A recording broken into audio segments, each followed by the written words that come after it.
എല്ലാവർക്കും ബോട്ടണിയുടെ രണ്ടാമത്തെ ഭാഗത്തേക്ക് സ്വാഗതം. നമ്മൾ പഠിച്ചുകൊണ്ടിരിക്കുന്ന strategies four enhancement food production എന്ന് പറയുന്ന ചാപ്റ്ററിലെ നമുക്കിനി അടുത്തത് പഠിക്കാനുള്ളത് ഫിഷറീസ് എന്ന് പറയുന്ന ടോപ്പിക്കാണ്. റെയറിംഗ് ഓഫ് ഓർഗാനിസംസ് എന്ന് പറയുന്നതിൽ നമ്മൾ നേരത്തെ animal husbandry, poultry farm management, B keeping ഇത്രയും കാര്യങ്ങളാണ് നമ്മൾ നേരത്തെ ഡിസ്കസ് ചെയ്തത്. അടുത്തതാണ് ഫിഷറീസ് എന്ന് പറയുന്നത്. നമ്മൾ നേരത്തെ സൂചിപ്പിച്ചതാണ് ഫിഷറീസ് എന്ന് പറഞ്ഞാൽ എന്താണെന്ന്. അപ്പോൾ ഇവിടെ ഫിഷിംഗ് എന്ന് പറയുമ്പോൾ അല്ലെങ്കിൽ ഫിഷറീസ് എന്ന് പറയുമ്പോൾ അതിനകത്ത് വരുന്നത് പ്രധാനമായിട്ടും അവയുടെ ക്യാച്ചിങ്, രണ്ടാമത്തത് പ്രോസസ്സിങ്, മൂന്നാമത്തത് സെല്ലിങ്. അതിനകത്ത് വരുന്നത് ഫിഷസ് വരുന്നുണ്ട്, ഷെൽ ഫിഷസ് വരുന്നുണ്ട്, ബാക്കി എല്ലാ അക്വാട്ടിക് ഓർഗാനിസംസ് എല്ലാം അതിനകത്ത് വരുന്നുണ്ട്. അത് ഫ്രഷ് വാട്ടർ വരുന്നുണ്ട്, മറൈൻ വരുന്നുണ്ട്, എസ്റ്റുറിയൻ വരുന്നുണ്ട്, ബ്രേക്ക് വാട്ടേഴ്സ് ഇതെല്ലാം വരുന്നു. അപ്പോൾ ഇങ്ങനെയുള്ള അക്വാട്ടിക് ഓർഗാനിസംസിൻ്റെ ടോട്ടലായിട്ടുള്ള ക്യാച്ചിങ്, പ്രോസസ്സിങ്, സെല്ലിങ് ഇതെല്ലാം കൂടെ കോമൺ ആയിട്ട് നമ്മൾ പറയുന്ന പേരാണ് ഫിഷറീസ് എന്ന് പറയുന്നത്. അപ്പോൾ fisheries is the art of catching, processing or selling of fish, then shellfishes and other aquatic organisms. Prawn, crab, lobster, പിന്നെ ഓയിസ്റ്റർ ഇതൊക്കെ നമ്മൾ ഫുഡായിട്ട് ഉപയോഗിക്കുന്ന ഓർഗാനിസംസ് ആണ്. ഇതിനെല്ലാം കൂടി ഇവയുടെ ക്യാച്ചിങ്, ഇവയെ എങ്ങനെ നമ്മൾ പിടിച്ചെടുക്കുന്നു, അവയെ പ്രോസസ്സ് ചെയ്യുന്നു, അതേ കണക്ക് തന്നെ സെല്ലിങ്, ഇതെല്ലാം ഉൾപ്പെടെയാണ് നമ്മൾ ഫിഷറീസ് എന്ന ടേം കൊണ്ട് സൂചിപ്പിക്കുന്നത്. നേരത്തെ പറഞ്ഞതുപോലെ ഇവിടെ നമ്മൾ പലതരത്തിലുള്ള ഫിഷസിനെയാണ് നമുക്കിവിടെ കൾട്ടിവേറ്റ് ചെയ്യുന്നതും അല്ലെങ്കിൽ നമുക്ക് ഒബ്റ്റെയിൻ ചെയ്യും, നമുക്ക് ലഭ്യമാകുന്നത്. ഇപ്പോൾ കടലിൽ നിന്ന് നേരിട്ട് കിട്ടുന്നതുണ്ട്, അല്ലെങ്കിൽ ഫ്രഷ് വാട്ടർ നമ്മൾ നേരിട്ട് കിട്ടുന്നതുകൊണ്ട് അതിനകത്ത് നമുക്ക് യാതൊരു വിധത്തിലുള്ള മറ്റു ബുദ്ധിമുട്ടും ഇല്ലാതെ തന്നെ ഫിഷസിനെ ക്യാച്ച് ചെയ്താൽ മതിയാവും. എന്നാൽ നമ്മളിപ്പോൾ റീസെൻ്റായിട്ട് ഇപ്പോൾ നമ്മൾ ഡെവലപ്പ് ചെയ്തിട്ടുള്ള പുതിയ ടെക്നോളജി അനുസരിച്ച് ഫിഷിനെ നമ്മൾ കൾട്ടിവേറ്റ് ചെയ്യുന്നു, അപ്പോൾ കൾച്ചർ ചെയ്യുന്നു. അപ്പോൾ പലതരത്തിലുള്ള ഫിഷസ് നമുക്ക് ഒബ്റ്റെയിൻ ചെയ്യുന്നു. പ്രധാനമായിട്ടും ഫിഷസിനെ നമുക്ക് രണ്ട് ഗ്രൂപ്പുകളായി ഡിവൈഡ് ചെയ്യാം. അതിലൊന്നാമത്തത് fresh water fishes. Fresh water ഫിഷസിൻ്റെ ഇപ്പോൾ എക്സാമ്പിൾ എന്ന് പറയുന്നത് കട്ല, അതേ കണക്ക് തന്നെ രോഹു, മറ്റൊന്ന് കോമൺ കാർപ്പ്. ഇപ്പോൾ catla, rohu, common carp, these are examples for fresh water fishes. Then രണ്ടാമത്തെ ഗ്രൂപ്പാണ് marine fishes. Example hilsa, sardine, mackerel, pomfret, tuna etcetera. ഇതൊക്കെ വരുന്നത് ഫ്രഷ് വാട്ടർ ഫിഷസാണ്. അപ്പോൾ ഹിൽസ എന്ന് പറയുന്നത് പിന്നെ മത്തി എന്ന് പറയുന്നത്, സാർഡൈൻ ചാള, മാക്രൽ അയല, പോംഫ്രറ്റ് ആവോലി, ഇങ്ങനെയുള്ള മത്സ്യങ്ങളൊക്കെ വരുന്ന ഗ്രൂപ്പ് നമുക്കറിയാം. നമുക്ക് കടലിൽ നിന്ന് കിട്ടുന്ന മത്സ്യങ്ങളെയാണ് മറൈൻ ഫിഷസ് എന്ന് പറയുന്ന ഗ്രൂപ്പിനകത്ത് വരുന്നത്. അപ്പോൾ നമ്മൾ ടോട്ടൽ ഫിഷസിനെ നമുക്ക് രണ്ട് ഫുഡായിട്ട് ഉപയോഗിക്കുന്ന ഫിഷസിന് രണ്ട് ഗ്രൂപ്പുകളെ നമ്മൾ പ്രധാനമായും ഡിവൈഡ് ചെയ്യുന്നുണ്ട്. ഒന്നാമത്തത് ഫ്രഷ് വാട്ടർ ഫിഷസ്, രണ്ടാമത്തത് മറൈൻ ഫിഷസ്. ഫ്രഷ് വാട്ടർ ഫിഷസിന് എക്സാമ്പിൾസ് എന്ന് പറയുന്നത് കട്ല, രോഹു, കോമൺ കാർപ്പ്. ഇത് ഒരുപാട് പ്രാവശ്യം എക്സാമിനേഷൻ ചോദിച്ചിട്ടുള്ളതാണ്. ഇതിൻ്റെ പേരുകൾ തന്നിട്ട് അത് ഫ്രഷ് വാട്ടർ ആണോ മറൈൻ ആണോ എന്ന് സെപ്പറേറ്റ് എഴുതാൻ ചോദിച്ചിട്ടുണ്ടായിരുന്നു. രണ്ടാമത്തത് marine fishes, hilsa, sardine, mackerel, pomfret. These are examples for the marine fishes. Then ഇപ്പോൾ ഫിഷറീസ് എന്താണ്, രണ്ടാമത്തത് ഫിഷസിൻ്റെ രണ്ട് ഗ്രൂപ്പുകൾ ഏതെല്ലാമാണ്. അടുത്തത് സിഗ്നിഫിക്കൻസ് ഓഫ് ഫിഷറീസ്. ഫിഷറീസിൻ്റെ ഇമ്പോർട്ടൻസ് എന്താണ്, ഇതിൻ്റെ പ്രാധാന്യം എന്താണ്? ഫിഷറീസ് എന്ന് പറയുമ്പോൾ ഇപ്പോൾ നമുക്കറിയാവുന്നതാണ്, ലോകത്തുള്ള ജനങ്ങളുടെ ഇപ്പോൾ കോസ്റ്റൽ ഏരിയ വരുന്ന പ്രദേശങ്ങളിലെ ജനങ്ങളുടെ പ്രധാനപ്പെട്ടൊരു തൊഴിലെന്ന് പറയുന്നത് ഫിഷിംഗ് തന്നെയാണ്. ഇപ്പോൾ നമ്മുടെ കേരളം എന്ന് പറയുന്നത്, ഇപ്പോൾ ഇന്ത്യയുടെ നമ്മൾ നോക്കുകയാണെങ്കിൽ, ഇന്ത്യയുടെ മാപ്പ് നോക്കുകയാണെങ്കിൽ കടലിനോട് ചേർന്ന് കിടക്കുന്ന പ്രദേശങ്ങൾ, ഇപ്പോൾ നമ്മുടെ വടക്ക് നോക്കിയാൽ ഗുജറാത്ത്, അതേ മഹാരാഷ്ട്ര, അതേ ഗോവ, ദെൻ കർണാടകയുടെ ഭാഗങ്ങൾ, കേരളം, നമ്മുടെ റൈറ്റ് സൈഡിൽ നോക്കുകയാണെങ്കിൽ തമിഴ്നാട്, ഒഡീഷ, അതായത് വെസ്റ്റ് ബംഗാൾ, ഇങ്ങനെയുള്ള നമ്മുടെ ഇന്ത്യയെ നോക്കിക്കഴിഞ്ഞാൽ ഇന്ത്യയുടെ ഭൂരിഭാഗം നിങ്ങൾ ഇതുപോലെയുള്ള കോസ്റ്റൽ ഏരിയ, അതുകൊണ്ട് തന്നെ നമുക്ക് മറ്റേ ഫോറിൻ കൺട്രീസിൽ തന്നെ കോസ്റ്റൽ കടൽ തീരപ്രദേശങ്ങൾ കൂടുതലുള്ള രാജ്യങ്ങളുടെ ജനങ്ങളുടെ പ്രധാനപ്പെട്ടൊരു തൊഴിലെന്ന് പറയുന്നത് ഫിഷിംഗ് തന്നെയാണ്. അപ്പോൾ ഫിഷറീസിൻ്റെ പ്രാധാന്യം എന്തൊക്കെയാണ്? ഒന്ന്, it provides an important role in Indian economy. ഇപ്പോൾ ഇന്ത്യയിലാണെങ്കിൽ ഇന്ത്യയിലെ ജനങ്ങളുടെ അല്ലെങ്കിൽ ഇന്ത്യയിലെ സാമ്പത്തിക സ്ഥിതിയുടെ ഒരു അടിസ്ഥാനമായിട്ടുള്ള കാര്യങ്ങളിൽ ഒന്ന് ഫിഷിംഗ് തന്നെയാണ്. നമ്മൾ അനേകം ഫിഷസ് നമ്മൾ ഇവിടെ നിന്ന് എക്സ്പോർട്ട് ചെയ്യുന്നുണ്ട്. അപ്പോൾ ഫിഷറീസ് എന്ന് പറയുന്നത് it provides an important role in Indian economy. രണ്ടാമത്തത്, it provides income and employment to millions of people. അല്ലെ, ലക്ഷക്കണക്കിന് ജനങ്ങൾക്ക് ആവശ്യമായിട്ടുള്ള ജോലിയും വരുമാനവും കൊടുക്കുന്ന ഒരു പ്രധാനപ്പെട്ട ഒരു തൊഴിൽ മേഖലയാണ് ഫിഷറീസ് എന്ന് പറയുന്നത്. അടുത്ത മൂന്നാമത്തത്, it is the only livelihood for many people. It is the only source of livelihood for many people. അനേകായിരം ജനങ്ങളുടെ ഒരേ ഒരു ജീവിത ഉപാധിയാണ് ഫിഷറീസ് എന്ന് പറയുന്നത്. അപ്പോൾ നമുക്കറിയാം, കോസ്റ്റൽ ഏരിയ തീരപ്രദേശങ്ങളിലുള്ള ജനങ്ങൾക്ക് ഇപ്പോൾ മഴക്കാലം വരുമ്പോഴോ അല്ലെങ്കിൽ മീൻപിടുത്തം ഇല്ലാത്ത സമയത്തോ ഒക്കെയാണ് എങ്കിൽ നമ്മൾ ട്രോളിംഗ് നിരോധനം വരുമ്പോഴൊക്കെയാണ് എങ്കിൽ അവിടെ ഏറ്റവും പ്രശ്നം അവിടെ ജീവിതോപാധി ഇല്ലാതാകുന്നു എന്നുള്ളതാണ്. അവർക്ക് ആഹാരത്തിന് പോലും വകയില്ലാത്തൊരവസ്ഥ ഇവിടെ ഉണ്ടാകുന്നു. അപ്പോൾ ആയിരക്കണക്കിന് ജനങ്ങളുടെ പ്രധാനപ്പെട്ട ലൈവ്ലിഹുഡ്, അതിൻ്റെ സോഴ്സ് ഓഫ് ലൈവ്ലിഹുഡ് എന്ന് പറയുന്നതാണ് ഫിഷറീസ് എന്ന് പറയുന്നത്. These are the important significances of fisheries. It provides an important role in the Indian economy. It provides income and employment to millions of people. It is the only source of livelihood for many people. And these are the significances of fisheries. Okay. Then, there are two terms that is related to these fisheries. These are the techniques of fisheries. ഫിഷറീസിൽ നമ്മൾ include ചെയ്തിട്ടുള്ള പ്രധാനപ്പെട്ട രണ്ട് ടെക്നിക്സിൽ ഒന്നെന്ന് പറയുന്നത് pisciculture. That is the rearing of fishes or the cultivation of the fishes. മത്സ്യങ്ങളെ നമ്മൾ വളർത്തിയെടുക്കുന്നതിനെയാണ് പിസ്സിക്കൾച്ചർ എന്ന് പറയുന്നത്. That is the rearing of fishes. ഇപ്പോൾ നമുക്ക് സാധാരണഗതിയിൽ നമ്മുടെ നാട്ടിലേക്ക് ഇപ്പോൾ നമ്മൾ ഉൾനാടൻ മത്സ്യബന്ധനം എന്ന് പറയുന്നു, ഇൻലാൻഡ് ഫിഷിംഗ് എന്നാണ് പറയുന്നത്. അപ്പോൾ അങ്ങനെയുള്ള സ്ഥലങ്ങളിലൊക്കെ ആണെങ്കിൽ നമ്മൾ ചെറിയ പോണ്ടുകളോ അല്ലെങ്കിൽ അങ്ങനെയുള്ള ചെറിയ കുഴികളോ ഒക്കെ ഉണ്ടാക്കി അതിനകത്ത് പലതരത്തിൽ നമുക്ക് മത്സ്യങ്ങൾ കൃഷി ചെയ്യാനുള്ള സംവിധാനം ഇപ്പോൾ നമ്മൾ നിലവിലുണ്ട്. അതേ കണക്ക് തന്നെ നമുക്ക് വേണമെങ്കിൽ കായൽ മത്സ്യങ്ങൾ നമുക്ക് കൃഷി ചെയ്യാനുള്ള സംവിധാനമുണ്ട്. കടൽ മത്സ്യത്തെ കൃഷി ചെയ്യാനുള്ള സംവിധാനം നമ്മുടെ കേരളത്തിലെ KMFRA പോലെയുള്ള institute, Kerala marine fisheries research institute പോലെയുള്ള ഇൻസ്റ്റിറ്റ്യൂട്ടുകൾ ഇതിൻ്റെ techniques develop ചെയ്യുന്നു. അപ്പോൾ pisciculture means it is the rearing or the cultivation of fishes. And the second is the aquaculture. It is the rearing of all kinds of economically important aquatic organisms. അപ്പോൾ economically important ആയിട്ടുള്ള എല്ലാ തരത്തിലുള്ള aquatic ഓർഗാനിസംസിൻ്റെയും കൾട്ടിവേഷനെ നമ്മൾ പറയുന്ന പേരാണ് aquaculture. അതിനകത്ത് വരുന്നതാണ് ഇപ്പോൾ ഞണ്ട്, കൊഞ്ച് ഇങ്ങനെയുള്ളതിൻ്റെയൊക്കെ, അല്ലെങ്കിൽ ഓയിസ്റ്റർ, കല്ലുമേക്കായ എന്ന് പറയുന്നത്, ഇതിൻ്റെയൊക്കെ കൃഷിയെ നമ്മൾ പറയുന്ന പേരാണ് അക്വാകൾച്ചർ. അപ്പോൾ അതിനകത്ത് മത്സ്യം മാത്രമല്ല, അക്വാട്ടിക് കണ്ടീഷനിൽ കാണുന്ന എല്ലാ ഓർഗാനിസംസിൻ്റെയും റെയറിങ്ങിനെയാണ് അക്വാകൾച്ചർ എന്ന് പറയുന്നത്. It is the rearing of all kinds of economically important aquatic organisms, that is called aquaculture. Which are the important techniques included in fisheries എന്ന് ചോദിച്ചു കഴിഞ്ഞാൽ there are two techniques included in fisheries. They are pisciculture and aquaculture. Pisciculture means it is the rearing or the cultivation of the fishes, and aquaculture is the rearing of all kinds of economically important aquatic organisms. Okay. Then ഇതുമായി relate ചെയ്ത് നമ്മൾ ഈ പുതിയ ടെക്നിക്സൊക്കെ introduce ചെയ്തപ്പോൾ നമ്മുടെ fisheries രംഗത്ത്, fisheries ഇൻഡസ്ട്രിയിൽ എന്തൊക്കെ മാറ്റങ്ങൾ വന്നിട്ടുണ്ട്. ഇപ്പോൾ ഫിഷറി ഇൻഡസ്ട്രി എന്ന് പറയുന്നത് ലോകത്തിലെ ഏറ്റവും പ്രധാനപ്പെട്ട ഒരു വ്യവസായം തന്നെയാണ്, ഒരു ഇൻഡസ്ട്രി തന്നെയാണ്.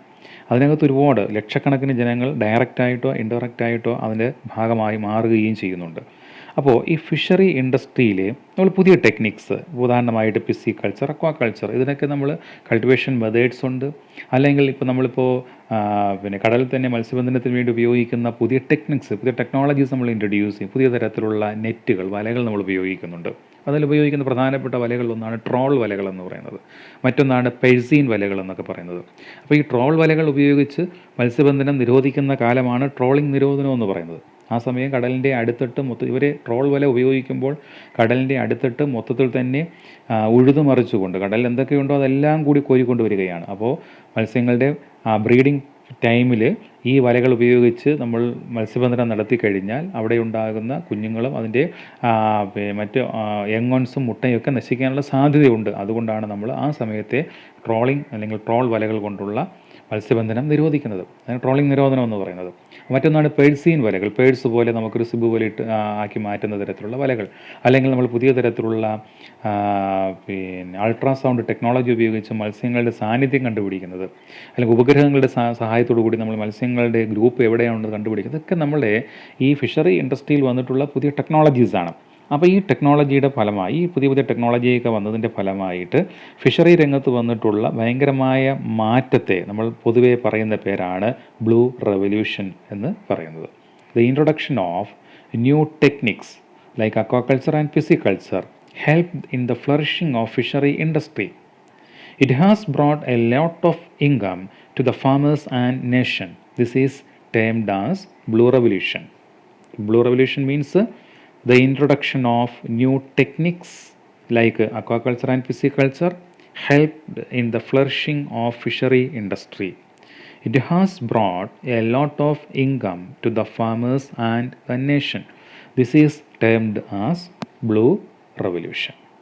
ഓക്കെ, നമ്മളിനി ഇത് കഴിഞ്ഞിട്ട് ഗ്രീൻ റെവല്യൂഷനോ അല്ലെങ്കിൽ പിന്നീട് വൈറ്റ് റെവല്യൂഷനോ ഒക്കെ പഠിക്കേണ്ടി വരുന്നു. അപ്പോൾ അത് ആദ്യം എന്താണ് ബ്ലൂ റെവല്യൂഷൻ ഇപ്പോഴും പഠിക്കുക. അപ്പോൾ പുതിയ ടെക്നോളജി ഇൻട്രൊഡ്യൂസ് ചെയ്തതിൻ്റെ ഫലമായി ഫിഷറി രംഗത്ത് വന്നിട്ടുള്ള ഈ മാറ്റങ്ങളെ നമ്മൾ കോമൺ ആയിട്ട് പറയുന്ന പേരാണ് ബ്ലൂ റെവല്യൂഷൻ. അപ്പോൾ നമ്മൾ ഇതിനകത്ത് എന്തൊക്കെയാണ് നോക്കാം. ആദ്യം നമ്മൾ പഠിച്ചെന്താണ്, what is mean by fisheries. Fisheries means it is the art of catching, processing or selling of the fish, shellfishes and other aquatic organisms like prawn, lobster, oyster, etc. This is the oyster. Lobster, വലിയ കൊഞ്ചിൻ രൂപത്തിൽ കാണുന്ന വലിയ സാധനത്തെ lobster. Then prawn, ഇങ്ങനെയുള്ള ഓർഗാനിസംസിൻ്റെ catching, processing, selling. There are two types of fishes, freshwater fishes and marine. Freshwater are examples, cutla, rohu, common carp. Then marine fishes, hilsa, sardine, mackerel and pomfret. Then significances of fisheries. It provides an important role in the Indian economy. It provides income and employment to millions of people. It is the only source of livelihood for many people. Then pisciculture is the rearing of fishes. Aquaculture, rearing of all kinds of economically important aquatic organisms. Then Blue Revolution.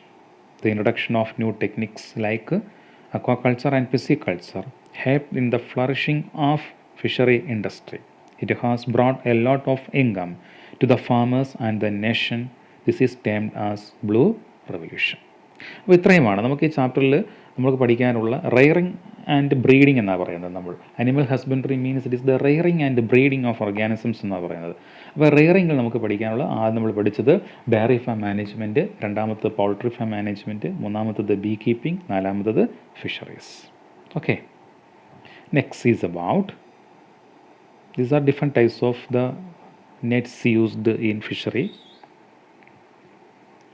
troll and Persian nets. Then next about the animal breeding. അപ്പോൾ നമ്മൾ ഓർഗാനിസംസിനെ care ചെയ്താൽ മാത്രം പോരാ, പുതിയ പുതിയ വെറൈറ്റീസിനെ human ബീയിങ്സിന് ആവശ്യമാകുന്ന തരത്തിലുള്ള അല്ലെങ്കിൽ നമുക്ക് ഉപയോഗപ്രദമാകുന്ന തരത്തിലുള്ള പുതിയ ഓർഗാനിസംസിനെ നമ്മൾ എന്ത് ചെയ്യണം, ക്രിയേറ്റ് ചെയ്യണം. അപ്പോൾ സയൻസ് നമ്മൾ എപ്പോഴും ചെയ്യുന്നത് എന്താണ്, എല്ലാം കണ്ടുപിടുത്തങ്ങളും it should be helpful for the human kind.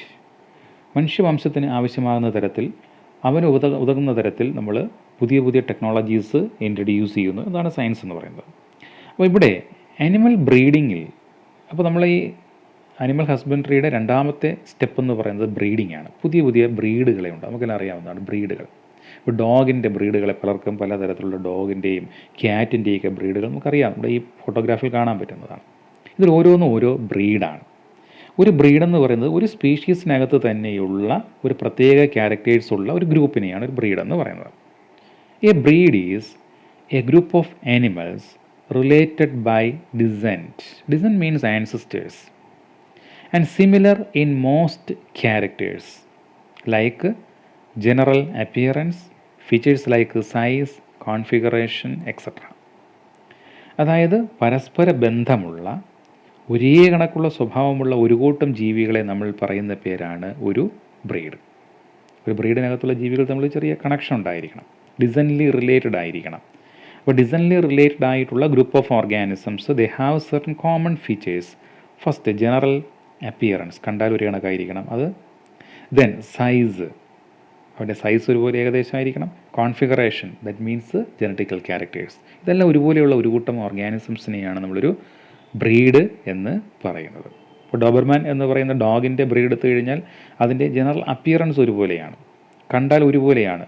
എല്ലാ ഡോബർമാൻ്റെ ഏകദേശം ജനറൽ അപ്പിയറൻസ്, ഏകദേശം അതിൻ്റെ സൈസ് അല്ലെങ്കിൽ അപ്പിയറൻസ്, കോമൺ ക്യാരക്ടേഴ്സ് എല്ലാം കോമൺ ആണ്. അപ്പോൾ അങ്ങനെയുള്ള ഒരു കൂട്ടം ഓർഗാനിസംസ് നമ്മൾ പറയുന്ന പേരാണ് ഒരു breed. A breed is a group of animals related by descent and similar in most characters like general appearance and features like size, configuration, etc. അപ്പോൾ നമ്മളിങ്ങനെ പുതിയ ബ്രീഡുകളെ ഉണ്ടാക്കിയെടുക്കുന്നതിനെയാണ് നമ്മൾ ബ്രീഡിംഗ് എന്ന് പറയുന്നത്. Breeding. Okay. Then which are the different types of breeding? There are different types of breeding. പല type ബ്രീഡുകളുണ്ട്. Breeding techniques ഉണ്ട്, breeding methods ഉണ്ട്. Breeding techniques അല്ല, breeding methods.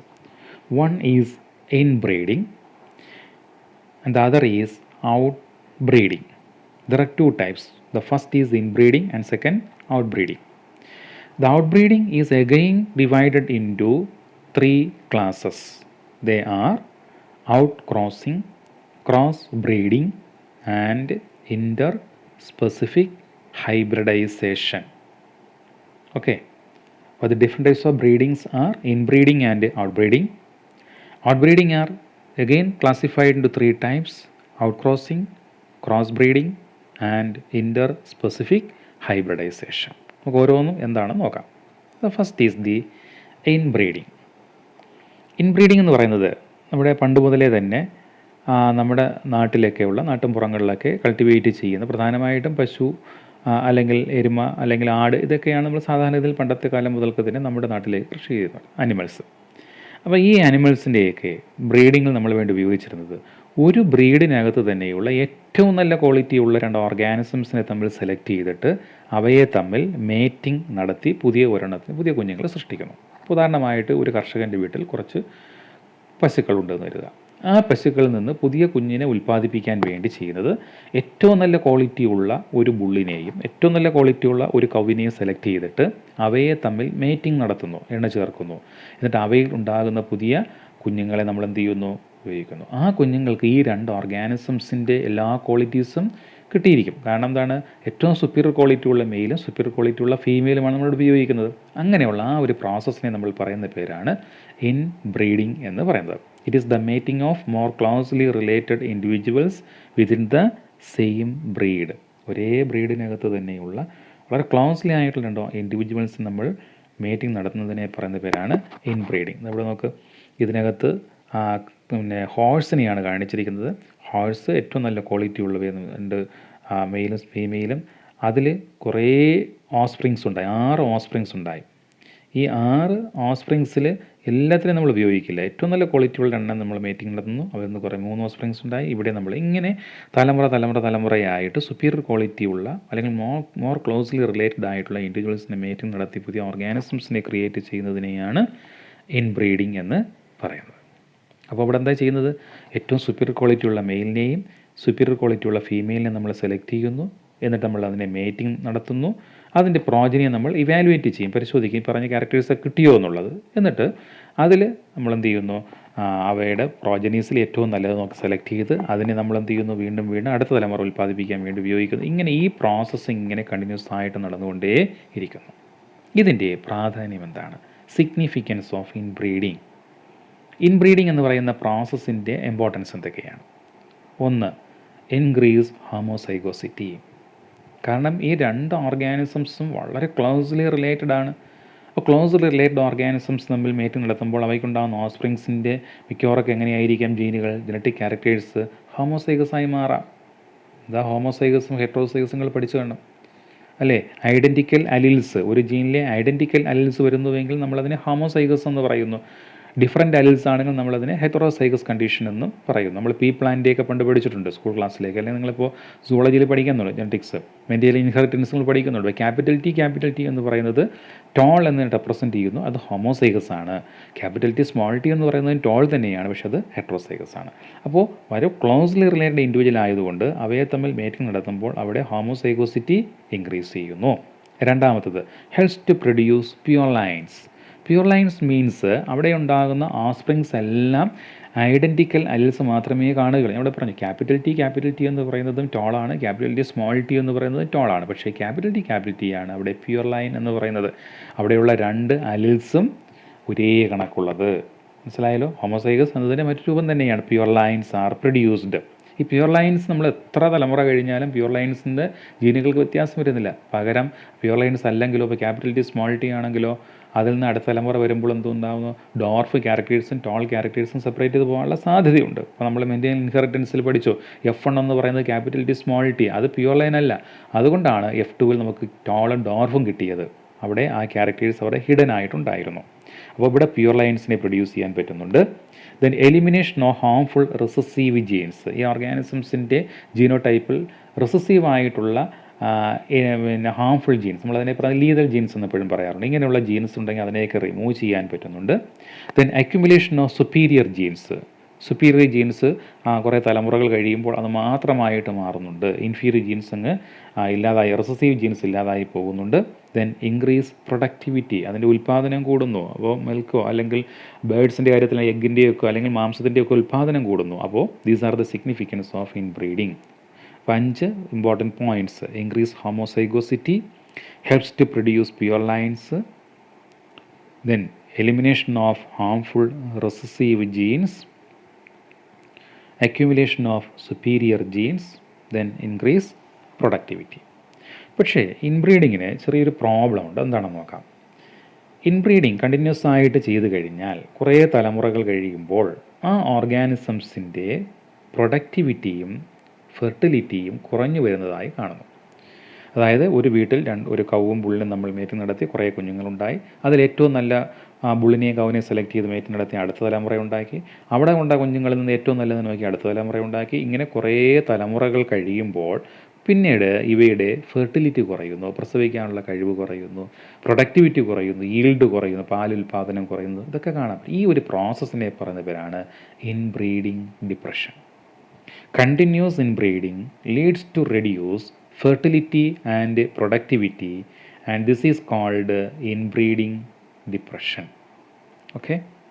Continuous inbreeding leads to reduced fertility and productivity, and this is called inbreeding depression. അപ്പോൾ prolonged ആയിട്ടുള്ള ഇൻബ്രീഡിങ്ങിൻ്റെ ഫലമായിട്ടാണ് ഈ ഒരു process നമുക്ക് കാണാൻ സാധിക്കുന്നത്. അപ്പോൾ ഇവിടെ ഓർഗാനിസംസ് നമ്മളിങ്ങനെ ഏറ്റവും നല്ല സുപ്പീരിയർ ക്വാളിറ്റി ഉള്ള 2 ഓർഗാനിസംസ് മീറ്റിംഗ് നടത്തുന്നു, അടുത്ത് അതിന് ഏറ്റവും നല്ല വളർത്തും. ഇങ്ങനെ കുറേ കഴിയുമ്പോൾ ഈ ഓർഗാനിസംസിൻ്റെ ക്യാരക്ടേഴ്സിൽ വ്യത്യാസം വന്നു. ഇവിടെ കളറിൽ വ്യത്യാസം കാണിച്ചിരിക്കുകയാണ് ടൈഗറിൻ്റെ കാര്യത്തിൽ, അല്ലെങ്കിൽ ലെപ്പേഡിൻ്റെ കാര്യത്തിൽ. എന്നാൽ കുറേ കഴിയുമ്പോൾ എന്താണ്, ഇവിടെ പിന്നെ കളർ വ്യത്യാസം വന്നു. അത് തന്നെ എന്താണ്, ഒരു വ്യത്യാസമാണ്. അപ്പോൾ ഇൻബ്രീഡിങ് ഡിപ്രഷനാണ്. അപ്പോൾ ഇതുപോലെ എല്ലാ ഓർഗാനിസത്തിൻ്റെയും ക്യാരക്ടേഴ്സിൽ വ്യത്യാസം വരുന്നത് കാണാൻ പറ്റും. അല്ലെങ്കിൽ ഫെർട്ടിലിറ്റിയും പ്രൊഡക്ടിവിറ്റിയും കുറയും. That is called inbreeding depression. ഇത് ഓവർകം ചെയ്യാനുള്ളൊരു മാർഗം എന്ന് പറയുന്നത് ഈ ഗ്രൂപ്പിനെ അതുമായി യാതൊരു ബന്ധവുമില്ലാത്ത മറ്റു ഗ്രൂപ്പിലെ ഓർഗാനിസവുമായിട്ട് മീറ്റിംഗ് നടത്തുക.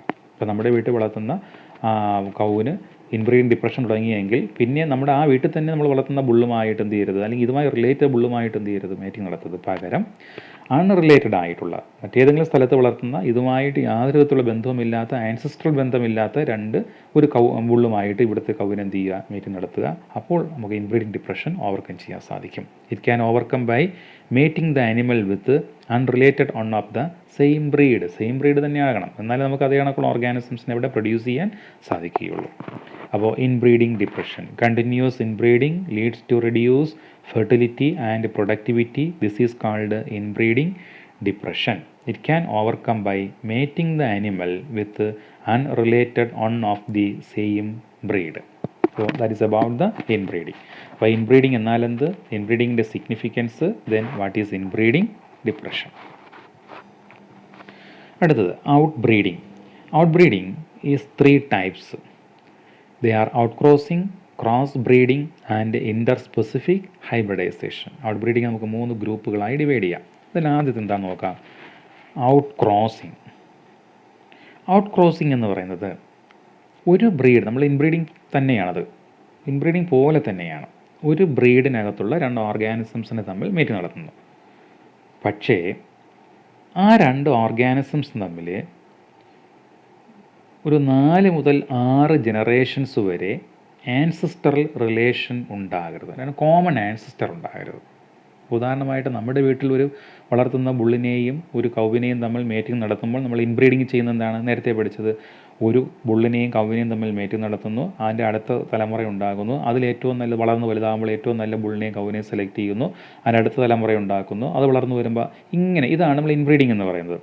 എന്നാൽ ഈ ഔട്ട് ക്രോസിംഗ് എന്ന് പറയുന്നത്, ഇപ്പോൾ നമ്മുടെ വീട്ടിലുള്ള ഒരു കൗവിനെ എടുക്കുന്നു, ഈ കൗവിനെ നമ്മുടെ വീട്ടിലില്ലാത്ത, ഈ ആൻസിസ്ട്രൽ ഗ്രൂപ്പിലില്ലാത്ത, ഇതിൻ്റെ മക്കളുടെ ഗ്രൂപ്പിലൊന്നും വരാത്ത വേറെ ഏതെങ്കിലും സ്ഥലത്ത് വളർത്തുന്ന ഒരു ബുള്ളുമായിട്ട് ഇതിനെ മേറ്റ് നടത്തും. നമ്മൾ നേരത്തെ പറഞ്ഞ ഇൻബ്രീഡിംഗ് ഡിപ്രഷൻ എങ്ങനെ ഓവർകം ചെയ്യാൻ പറ്റുമെന്ന് അത് തന്നെയാണത്.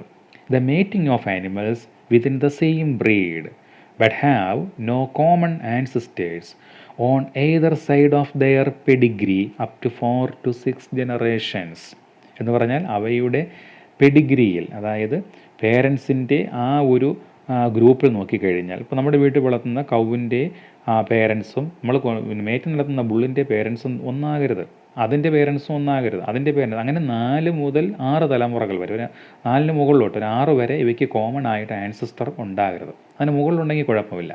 ഇപ്പോൾ നമ്മുടെ ഈ മേറ്റിംഗ് നടത്തുന്ന കൗവിൻ്റെയും ബുള്ളിൻ്റെയും ആൻസിസ്റ്റേഴ്സ് ഒരു 6 തലമുറയ്ക്ക് മുമ്പ് ഒന്നായിരുന്നു എങ്കിൽ കുഴപ്പമില്ല. ഒരു 6 തലമുറയ്ക്ക് മുമ്പുള്ള ഒരു പശു പ്രസവിച്ച് ഒരു കുട്ടിയെ ഒരാൾ വേറൊരു വീട്ടിൽ കൊണ്ടുപോയി ഒന്ന് നമ്മുടെ വീട്ടിലും വളർത്തുന്നു. ആ പശുവിന് 2 കുഞ്ഞുങ്ങൾ 2 പ്രസവത്തിലുണ്ടായി എന്ന് കരുതുക. ഒന്നിനെ നമ്മളിവിടെ വളർത്തി, അടുത്ത കുഞ്ഞിനെ അടുത്ത വേറെ ആൾ വീട്ടിൽ കൊണ്ട് വളർത്തി. അത് 6 തലമുറയ്ക്ക് മുമ്പാണ്. പിന്നെ ഇവ തമ്മിൽ യാതൊരു കണക്ഷനുമില്ല. മറ്റേ ആൾ കൊണ്ടുപോയ പശുവിൻ്റെ കുട്ടിയുടെ കുട്ടിയുടെ കുട്ടിയുടെ കുട്ടിയുടെ കുട്ടിയാണ് ഇപ്പോൾ നമ്മൾ എടുക്കുന്ന ബുള്ള്. അതേ കണക്ക് തന്നെ നമ്മുടെ വീട്ടിൽ വളർത്തിയതിൻ്റെ കുട്ടിയുടെ കുട്ടിയുടെ കുട്ടിയുടെ കുട്ടിയുടെ 6 തലമുറ കഴിഞ്ഞ് വന്നതാണ് ഇപ്പോൾ നമ്മൾ എടുക്കുന്ന കൗ. അങ്ങനെയാണെങ്കിൽ കുഴപ്പമില്ല. അതാണ് ഔട്ട് ക്രോസിംഗ് എന്ന് പറയുന്നത്. ഓക്കെ, അങ്ങനെ ഉണ്ടാകുന്ന ഓസ്പ്രിങ്സ് നമ്മൾ എപ്പോഴും പറയുന്ന പേര് ഔട്ട് ക്രോസ് എന്ന് പറയുന്നു. The mating of animals within the same breed but have no common ancestors on either side of their pedigree up to 4 to 6 generations. The offspring is called outcross. ഇനി ഔട്ട് ക്രോസിൻ്റെ significance നേരത്തെ പറഞ്ഞതാണ്. It helps to overcome inbreeding depression. Inbreeding depression overcome ചെയ്യാൻ വേണ്ടിയിട്ട് technique പറഞ്ഞു, അതിനെ പറയുന്ന ടെക്നിക്കലി പറയുന്ന ടേമാണ് ഔട്ട് ക്രോസിങ്. അപ്പോൾ how the inbreeding depression can overcome എന്ന് ചോദിച്ചു കഴിഞ്ഞാലും it can be overcome by outcrossing. ഇനി രണ്ടാമത്തെ ഇതിൻ്റെ significance, it is the best breeding method for animals with average milk production, growth etcetera. അപ്പോൾ സാധാരണയുള്ള മിൽക്ക് പ്രൊഡക്ഷനും ഗ്രോത്തുമുള്ള ആനിമൽസിലേക്ക് നമുക്ക് ഈ ടെക്നിക്ക് ഉപയോഗിച്ചാൽ മതിയാകും. അതായത് സാധാരണ കർഷകൻ്റെ വീട്ടിൽ, നമ്മുടെയൊക്കെ നാട്ടിൻപുറങ്ങളിലൊക്കെ വലിയ ഫാമൊന്നും നടത്താത്ത സാധാരണ ചെറിയ ഒരു 5-6 പശുവിനെ കൊണ്ട് ജീവിതം പുലർത്തുന്ന ആൾക്കാരുടെ, സാധാരണ കർഷകൻ്റെ വീട്ടിൽ വളർത്തുന്ന പശുക്കളിലൊക്കെ ആവറേജ് പ്രൊഡക്ടിവിറ്റി ഉള്ള ആനിമൽസിൽ ഏറ്റവും നല്ല ബ്രീഡിംഗ് മെത്തേഡാണ് ഔട്ട് ക്രോസിംഗ് എന്ന് പറയുന്നത്. അപ്പോൾ ഇൻബ്രീഡിംഗ് ഡിപ്രഷൻ ഓവർകം ചെയ്യാൻ സാധിക്കുന്നു. അതേ കണക്ക് തന്നെ it is the best breeding method for animals with average milk production, growth etcetera. അടുത്ത രണ്ടാമത് ക്രോസ് ബ്രീഡിംഗ്. ഔട്ട് ക്രോസിങ്ങിൽ ആദ്യത്തേത് ഔട്ട് ബ്രീഡിങ്ങിലെ ആദ്യത്തേത് ഔട്ട് ക്രോസിങ്, രണ്ടാമത്തേത് ക്രോസ് ബ്രീഡിംഗ്.